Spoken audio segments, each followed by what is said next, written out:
Hello, welcome to Real Person Reviews. I'm Sam, and I'm a real person. And today I want to talk to you about Skyward Sword. The Legend of Zelda Skyward Sword.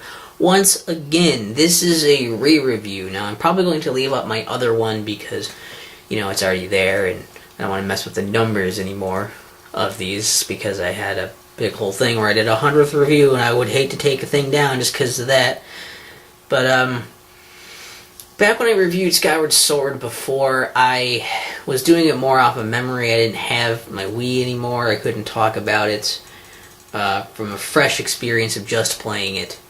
And so, there wasn't like a remake to do like with Twilight Princess, where I kind of got to do a re-review plus talking about that version. So this I played on my Wii U. I got it on the Virtual Console there. It was a discount, and it was like, I like Zelda. I remember liking Skyward Sword. I want to give it an honest shot because I've been defending it for a long time, and I know that a lot of people really hate it. And so maybe I was caught up in the hype or something, and I didn't realize that it had all these flaws or something, and I wanted to talk about it again. And I played through the whole game again, and actually beat it this time. The first time I actually didn't even beat the final boss. I didn't even get to the actual final boss. I was that bad at it. But now that I've gone through it again and it's a little more fresh, I would like to do a re-review of it. So hopefully that's okay with you guys. Hopefully you're not just going to be, set in your ways when you start watching this. But we'll see. Whatever you want to do, it's cool with me. You also check out the written review before, after, or instead of this video. At helpworldhq.com or link in the description, whatever. Hopefully this does something for you guys, and I don't know. I don't know, man. I wanted to talk about it again, so we're doing it. Oh, we're fucking doing it. So, Skyward Sword. Try to think of the plot here. A lot of things happen in the story, and they kind of keeps progressing as you go. But basically, you live in this island in the sky, and you're at this knight academy training to become a knight. All the people in the knight academy fly these weird mystical birds called loft wings. And there's always a competition every year to see who can graduate. And so this year, you're participating in the wing ceremony. And before that happens, your bird gets kidnapped, but you get your bird back. You go into the ceremony, and then you have this thing where Zelda, who has just been your friend for forever or whatever, is part of the ceremony, and she's there to play the role of the goddess, giving this item to you or whatever. So you get this sailcloth, which allows you to fall down from heights without getting hurt.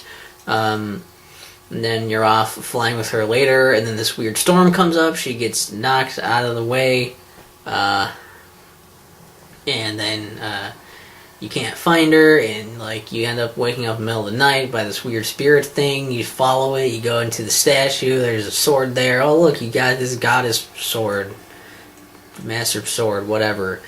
Then you get that sword, and then you find out this tablet happens, and the light comes up from under the clouds, and it's oh geez, you're part of this destiny, you're this hero who's supposed to go on this crazy quest, apparently. And now you have to go follow this light and go do a thing, because the magical spirit of the sword told you to, and it's whatever, it's Zelda. You go to places, and you go into dungeons, you explore areas, you go into dungeons, you get items in the dungeons that help you beat the dungeons and the bosses and help you explore more and then find more things, and it's Zelda. I don't know, it's hard to really sum it up because things keep happening. Essentially, the main plot is that you're basically going around trying to find Zelda, and you're trying to catch up with her and find her and protect her, but you're really shitty at it, so you have to get stronger so you can actually protect her. So you're trying to get stronger while also tailing behind her still, and there's this weirdo dude that's showing up that's chasing them that you keep running into. Sometimes he tries fighting you, sometimes he sends his minions after you. It really depends. And you just kind of keep doing this for a lot of the game until you seem like you're finally strong enough, you're finally kind of like ready to be like protector, and you're finally like, now shit gets real, and you have to deal with it. I don't know. It sort of all comes together at the end. Most of the game is you trying to tail behind her while you're trying to get stronger the whole time. It's mostly that. We're also helping other people along the way, going to these different regions. 3 main regions. There's a desert region, there's a forest region, and there is a volcano region. You go to, and basically there's the hub world is up in the sky or up in the clouds. There's some scattered islands to kind of explore a little bit, not a lot. And then you just go down for the main areas down there when you're on foot.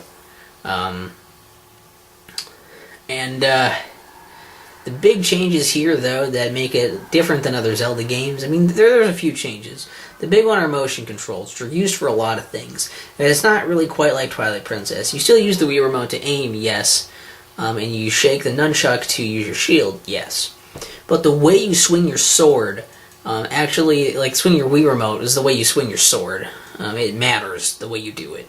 So, like, sometimes enemies are blocking from certain directions, so if you hit them where they're blocking, you're just going to get blocked. If you hit them from the other way, you're going to actually hit them, and it adds, that little like layer of depth to that.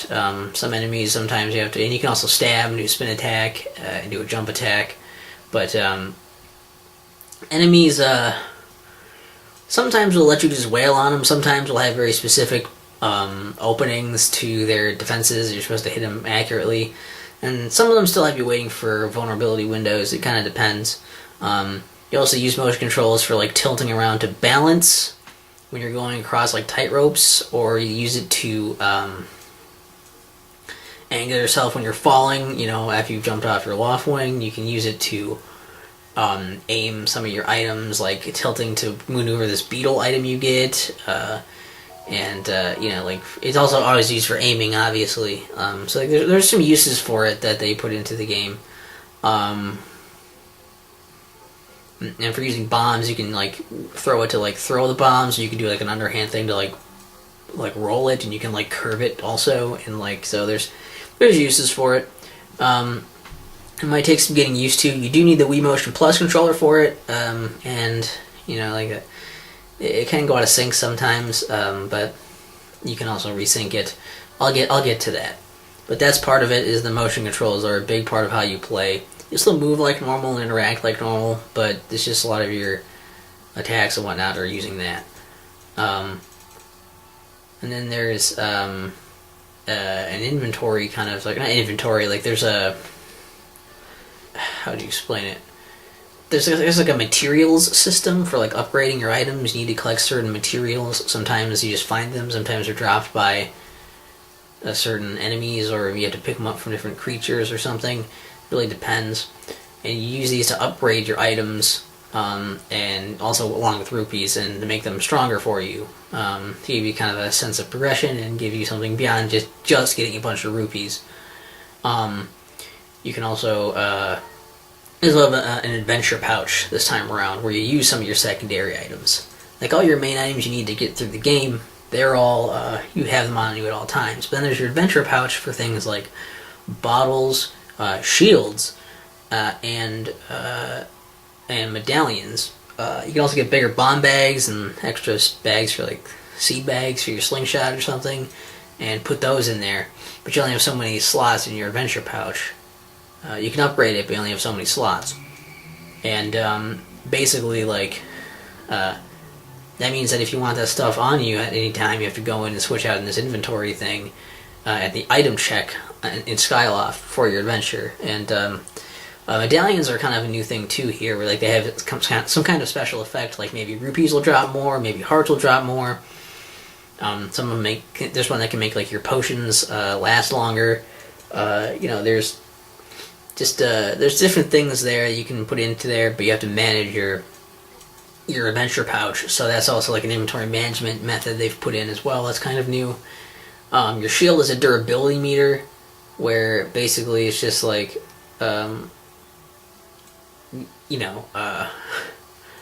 stuff starts hitting your shield, it's going to start getting worn down, and it can break.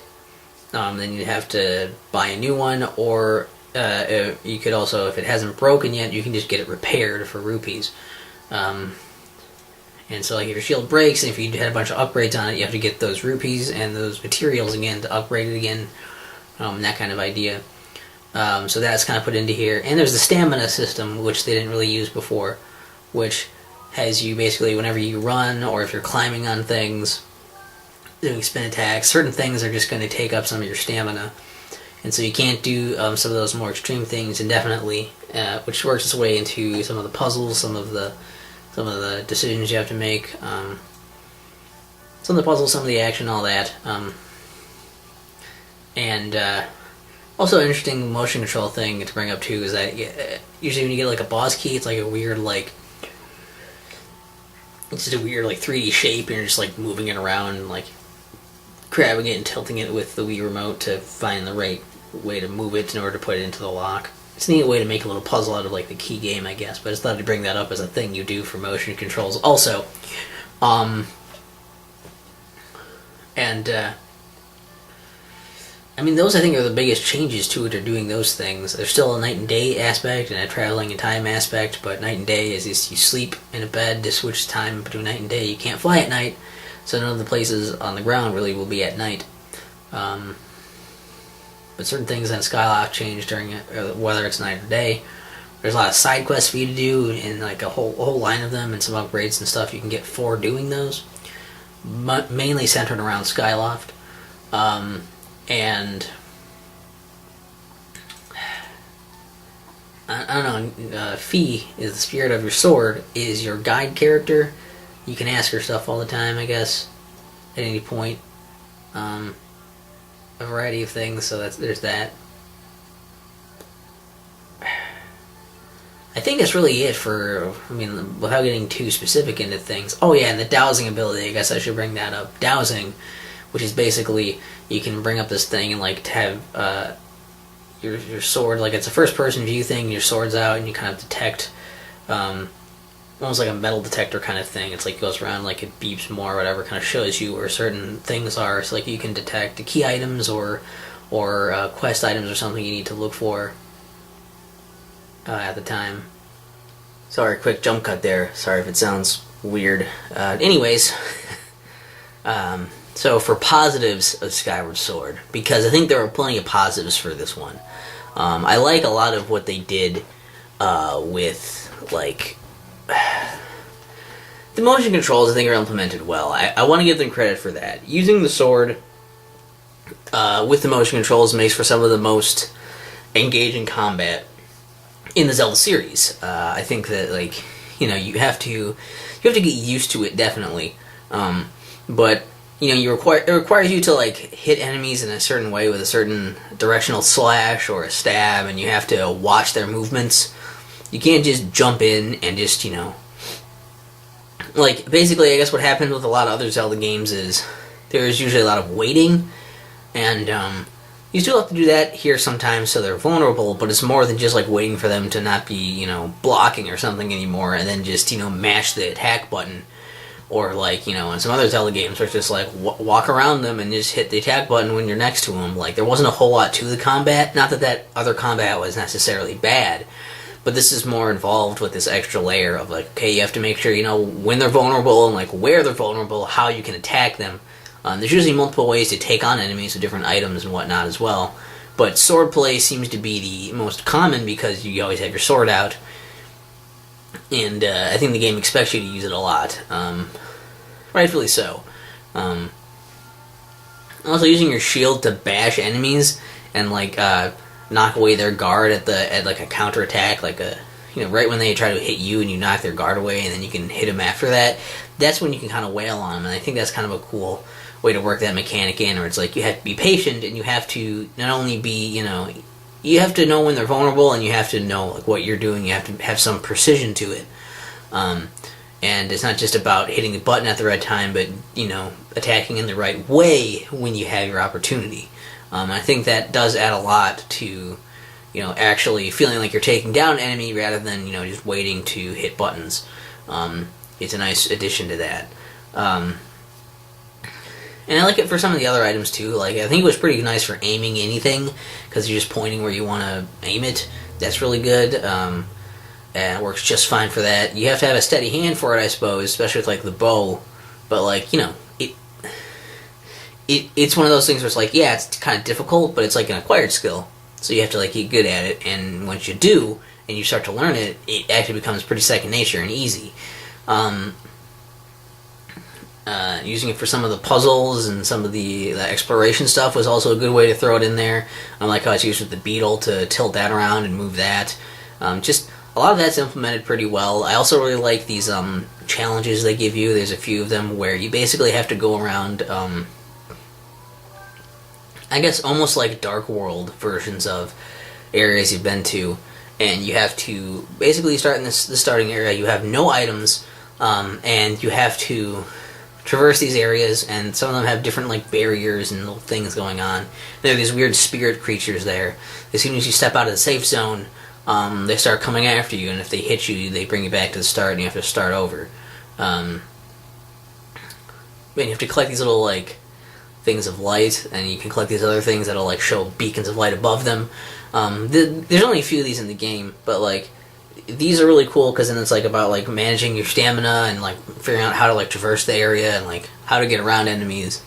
And whenever you collect one of those things, like the enemies are kept at bay for a little while. I don't know, it's the whole thing, but and they explain it to you when you get to the section of that. But like that was also a really cool way for you to like use your stamina in a way where it like didn't feel a little prohibitive. And it makes sense for like, you know, climbing stuff or like when you want to run up hills and whatnot. Like they do implement that in some interesting ways. And I think it's also neat that you do kind of want to kill certain enemies, like get certain stuff that's around, because I can explore for more like little treasures and whatnot, because if doing that lets you upgrade your stuff and makes your stuff better, and it just makes the game even easier.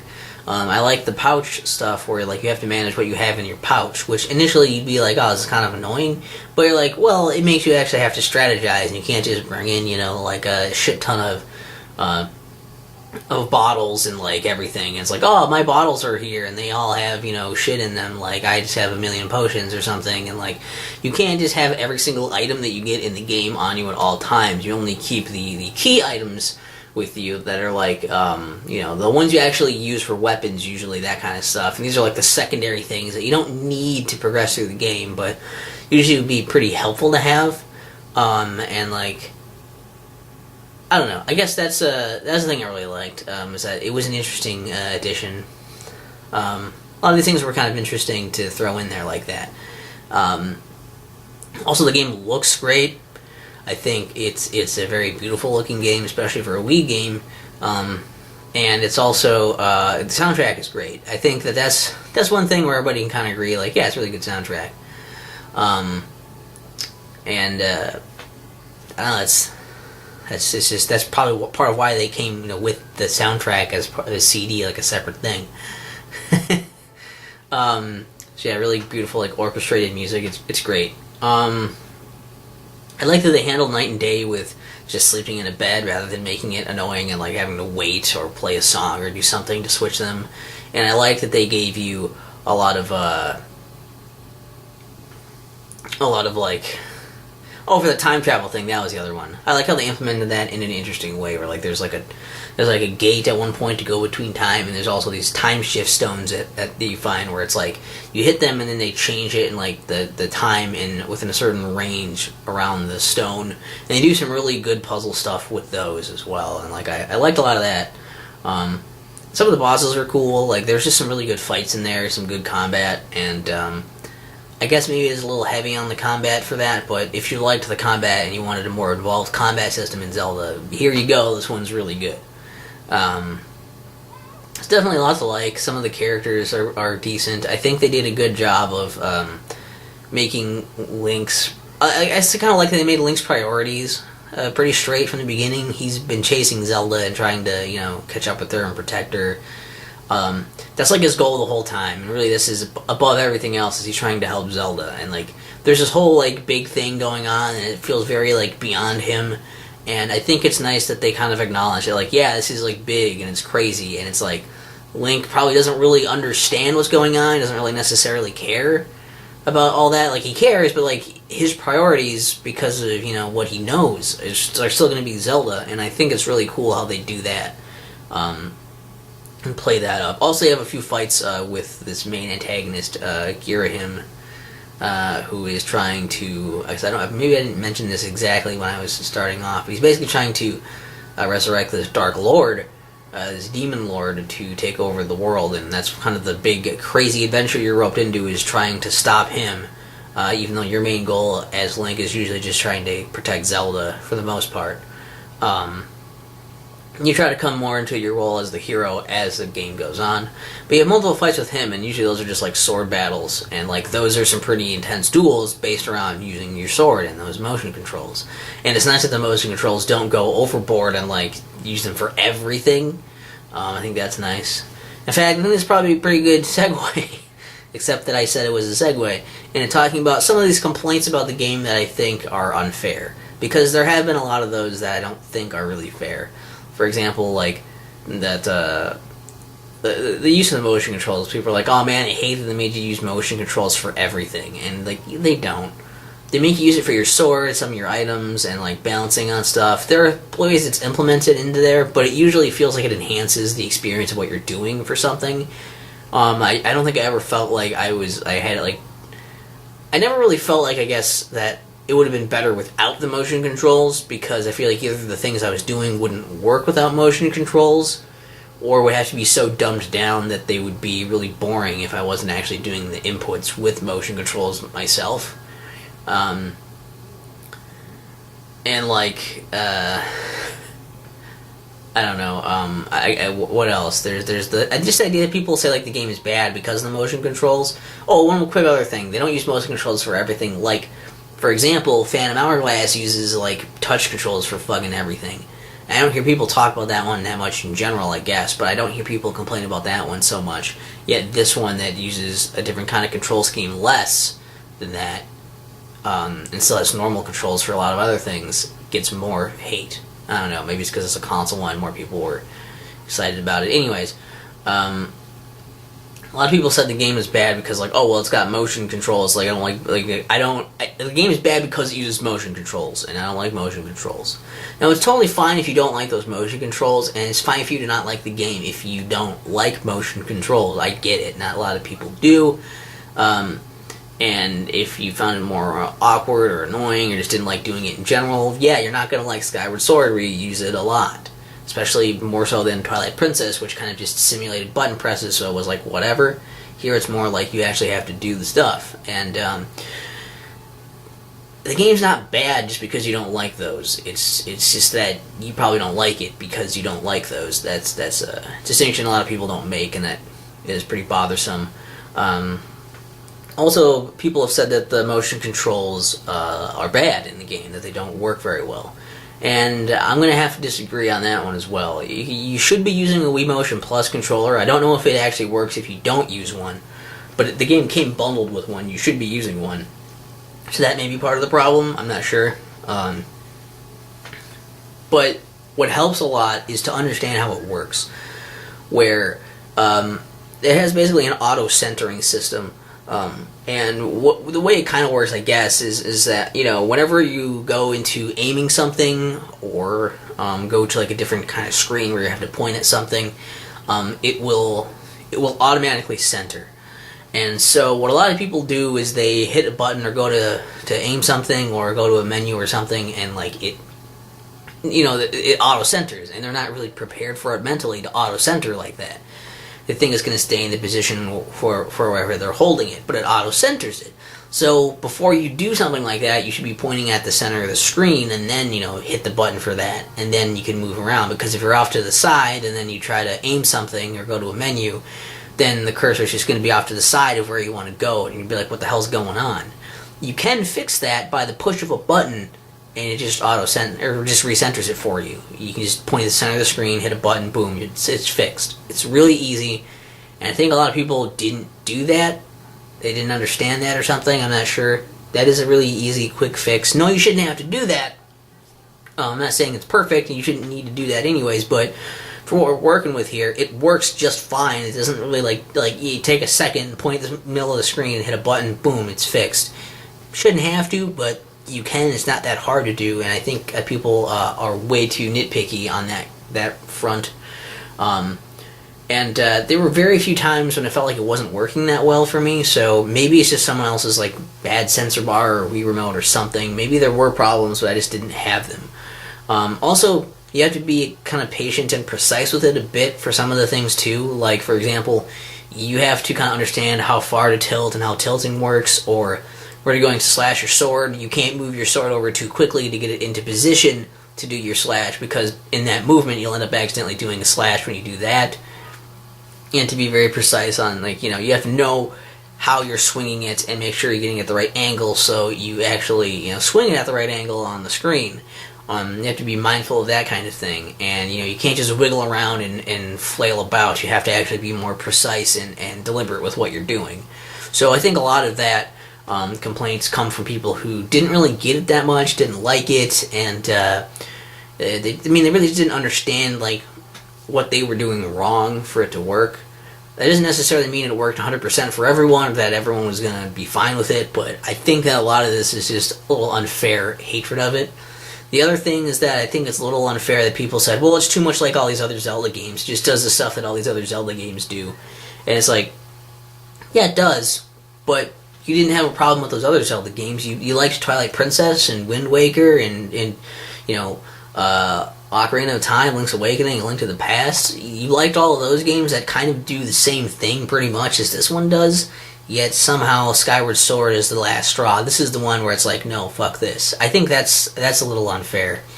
But I mean, like, it could just be the last straw. You're sick of seeing it again at that point. But I think it's more so that people were just kind of in that time where it was cool to hate Nintendo, and so they kind of attacked Skyward Sword for that, and also needed more excuses to say it's bad because they already didn't like motion controls. I just think a lot of this hate is kind of misguided and unfair, and it should extend to other Zelda games if that's the case. If you're sick of seeing that, all these other Zelda games, they do that, and so you wouldn't want to replay those and do that stuff again because it's the same thing that for this.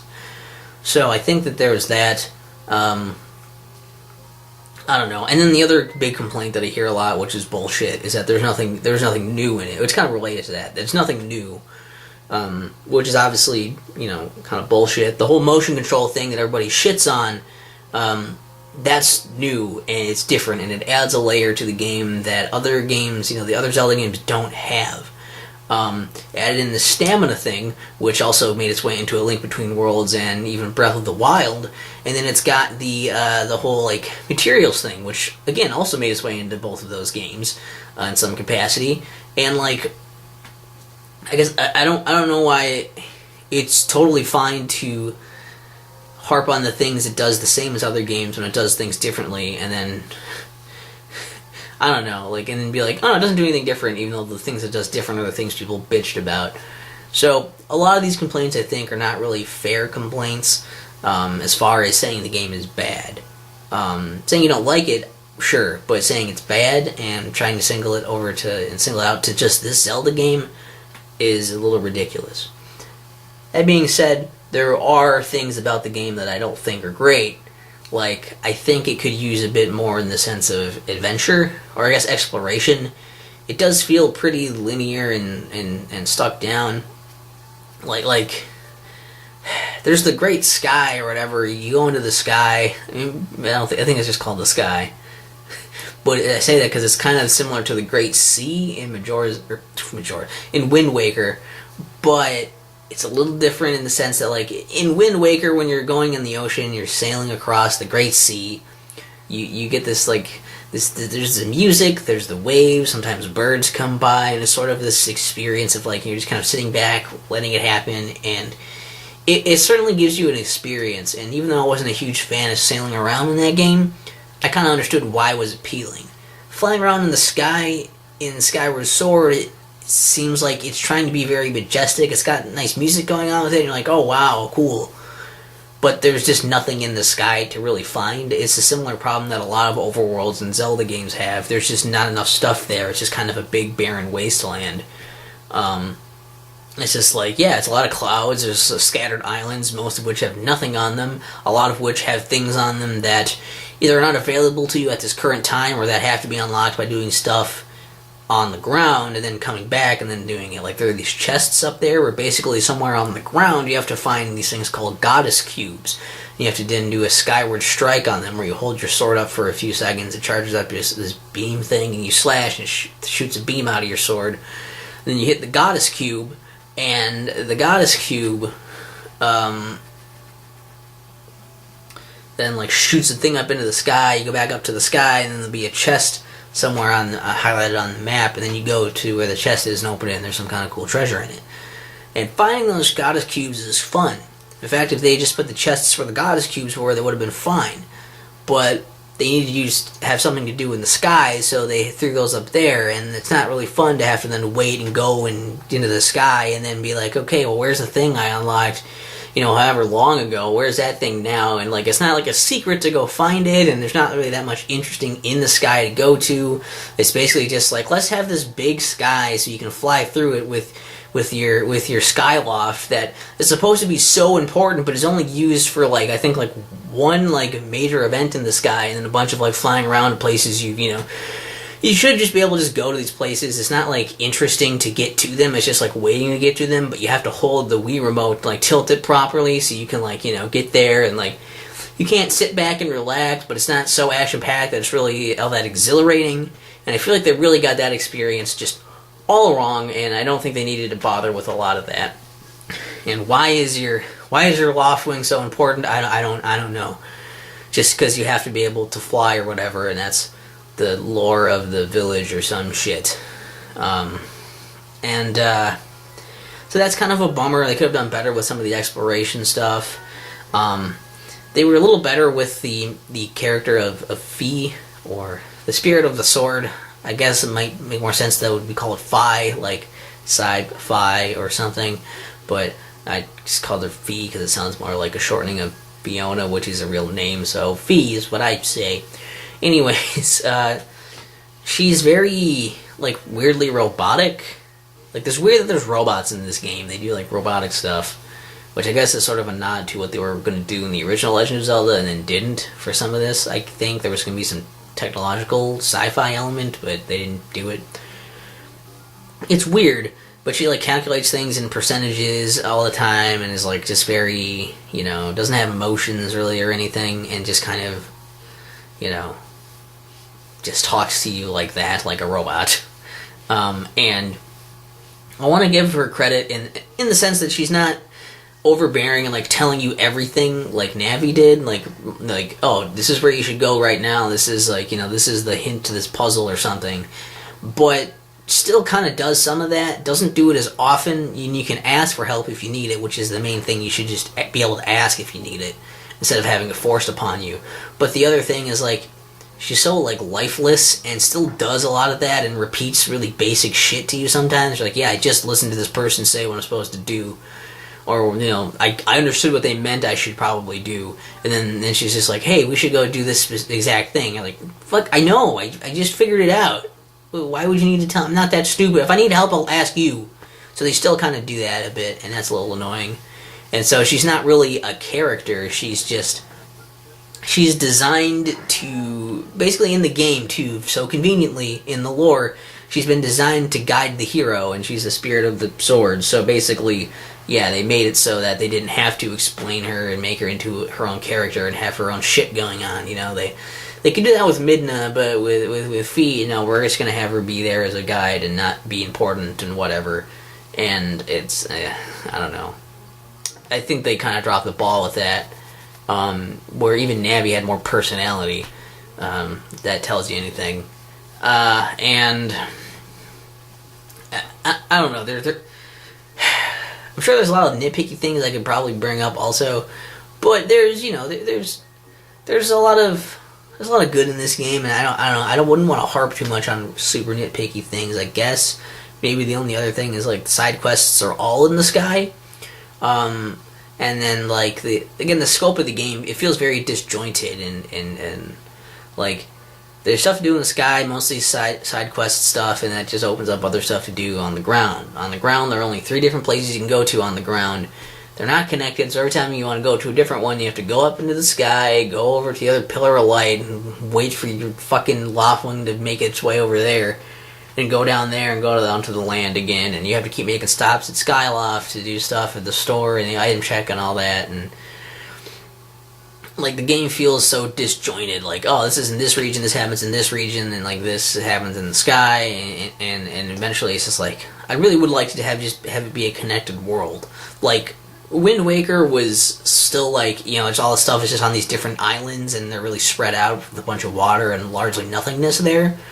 But at least that they were, you know, they were connected. Like it felt like I was still going from place to place. Like here I really feel like I just loaded a different part of the game.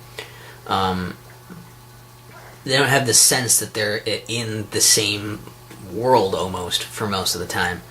And that's a little bit of a shame. Even if they had just been like in the sky or something, I don't know. But like it could use some work for that, and ultimately made it feel kind of small,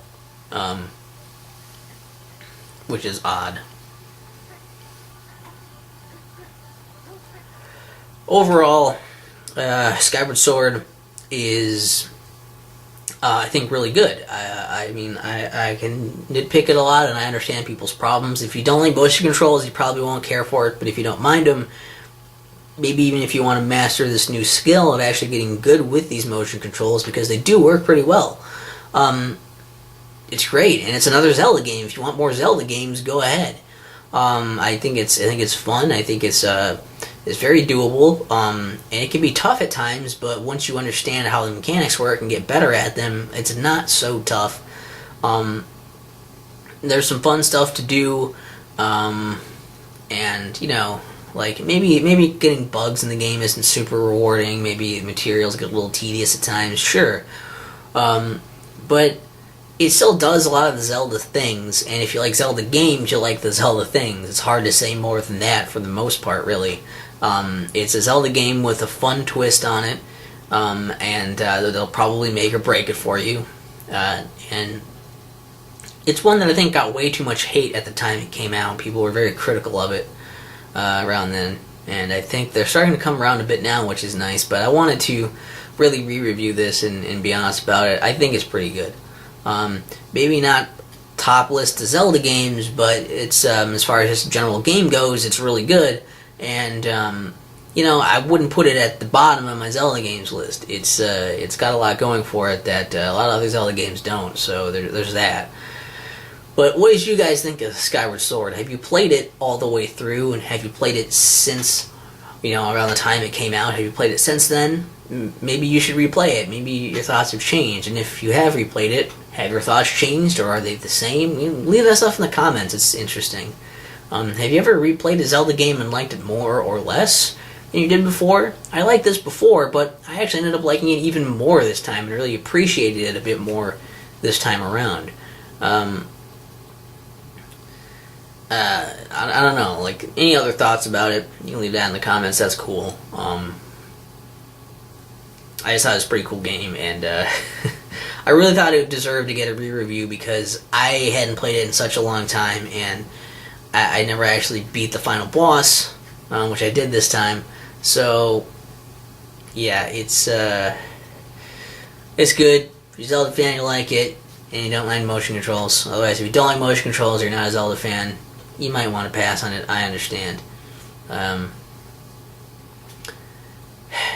I think it's everything, so I don't know. Really wish it wasn't, you know, they really wish it wasn't the one that had to be, like, this is the first game out since the Zelda timeline was announced, and it's supposed to be the first game in the timeline, and it's like, I don't care. Do you care? I don't fucking care. Who cares about the Zelda timeline? But hey, you know, that might just surprise you for some of the stuff you see in the game, and what is there and what isn't, or something, or not. I don't know.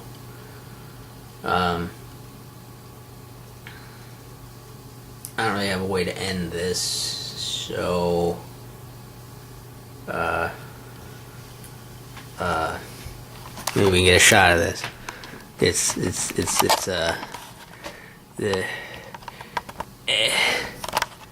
a magazine with the Skyward Sword on it. I can't even see at this angle.